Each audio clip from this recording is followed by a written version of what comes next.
Hi, my name is Martin Moss. I work for TI in Santa Clara. Our automotive customers have a lot of cost constraints, and one of the ways they're overcoming this is by reducing the number of PCB layers in their designs. This sets up, though, two unique challenges. One of them is EMC and the other one is thermals. So what I'm going to be showing today is through good PCB layout and design, these two challenges can be overcome. TI will be using the LMR 33620-Q1, which is a synchronous step-down converter. This converter operates at 13.5 volts nominal and will work up with cold crank up to 36 volts, and it converts to 5 volt V out and up to 2 amperes. The design is on 2-layer, but the design also can be changed very easily from the 400 gigahertz, which is currently what it's modified to, and can be easily converted to 2 megahertz.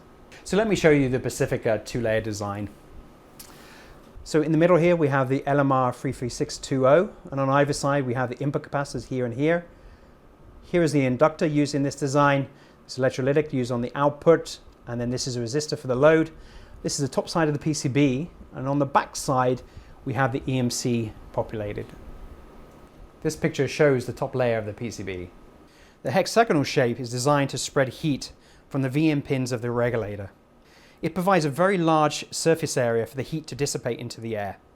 Each of the pins on the device has a dedicated thermal dissipation path.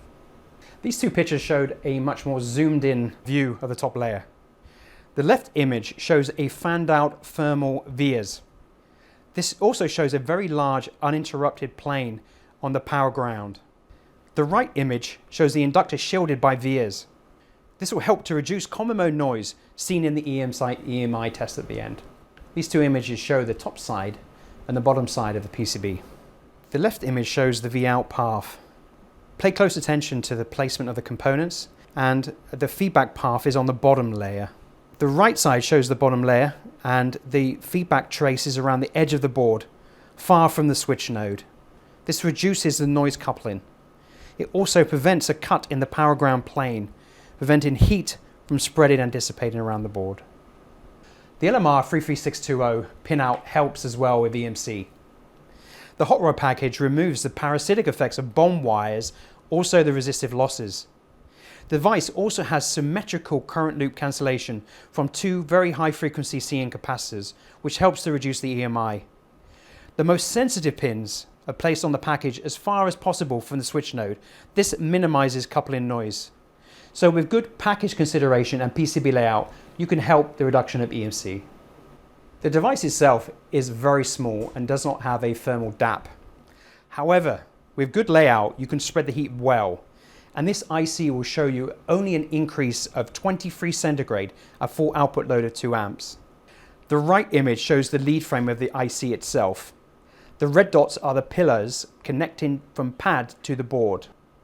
Often customers will focus only on the ground pins, not considering using copper and dissipation through pins like the V-in. Now let's go in the EMI chamber and test the board. Now we're inside the EMC chamber.